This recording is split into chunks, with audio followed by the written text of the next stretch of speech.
Holy colostomy bag, Batman.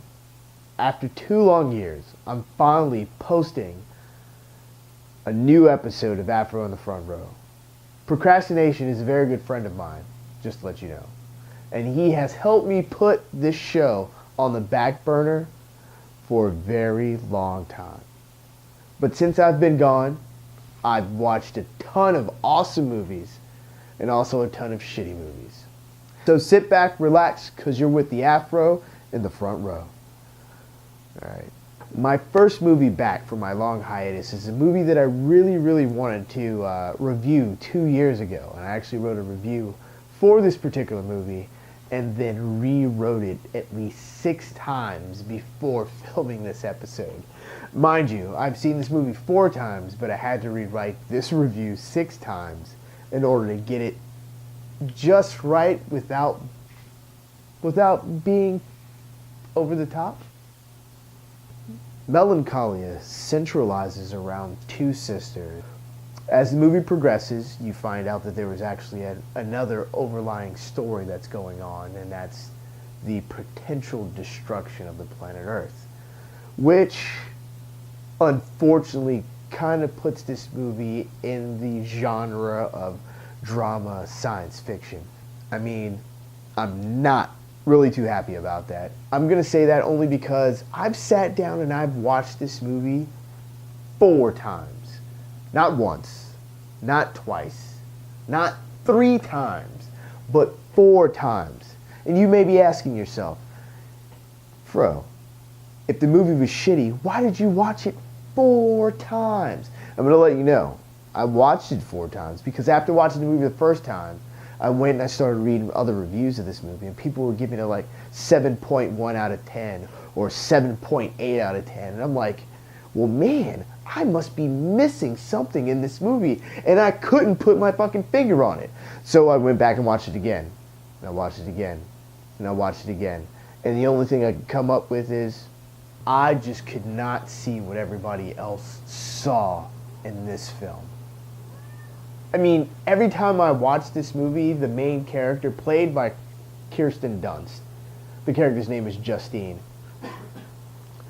I really just did not like the character of Justine. And the more that I watched this movie, I had not sympathy, but more contempt for her character. And I kind of wish that she would have just drowned herself in the bathtub. I'm just saying. That's just me. Granted. Alright. Granted. I've never suffered from melancholia myself. Can't say that I know anybody that has suffered from melancholia. And I'm pretty sure that everything that I'm saying about this character, Justine, is just insensitive as shit. But that doesn't make this movie any better. I mean, honestly, I didn't find anything about this film redeeming, and I watched it 4 times. 4 times. I may not have melancholia, but I'm pretty sure I'm a masochist. It's a possibility that I may not understand because I'm a man. On many other occasions, I have been told that I think with my penis and not with my brain. Don't worry, buddy. It's okay. Yes, we've had some good times. You've put me in some messed up situations, but you've always looked out for me. And we're going to get through this.